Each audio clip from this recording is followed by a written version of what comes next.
Hi everyone.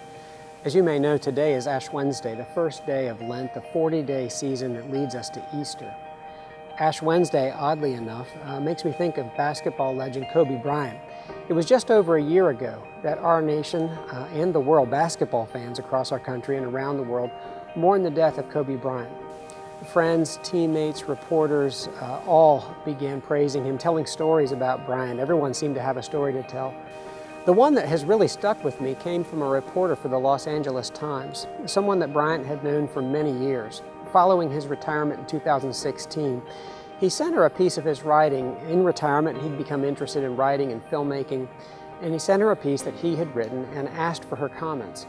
About a week or so later, after he sent that to her, he called her and asked her if she'd had a chance to read it and look it through. She said, "Yeah, well, what do you think?" he asked, and she said, "Well, it was good."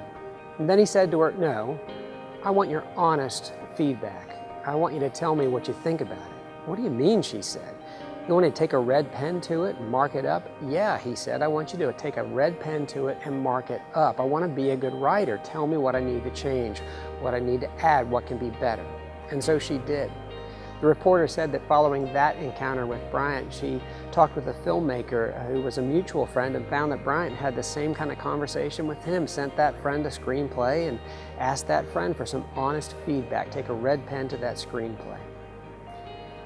The reason I think about Kobe Bryant and that story is that in the season of Lent, on Ash Wednesday and the days that follow, we take a red pen and we give it to God and we ask God to look at our hearts and our lives and tell us what needs to be changed, what needs to go, what can be better. The season of Lent is a time, as I said, for us to get ready for Easter. One of the ways we do that is to become intentional about growing closer to Christ, becoming more like Christ. We give God a red pen and we ask for His honest feedback. Don't just tell me I'm good, make me good.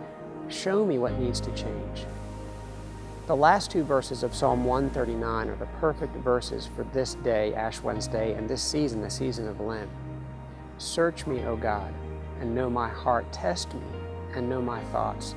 See if there's any wicked or hurtful way in me, and lead me in the way everlasting."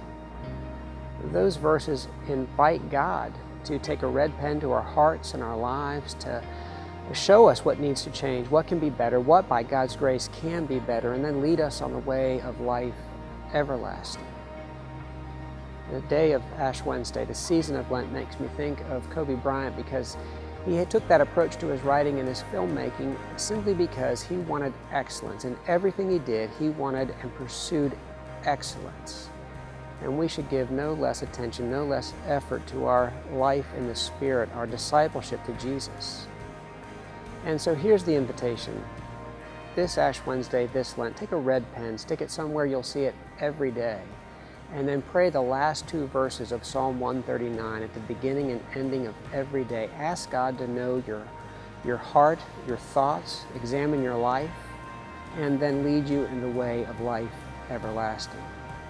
Given Bryant's devotion to excellence, it's really not surprising that in 2018 he won an Academy Award for Dear Basketball, an animated short film. It won the Oscar for Best Animated Short. Dear Basketball, as you may know, was Kobe Bryant's love letter to basketball.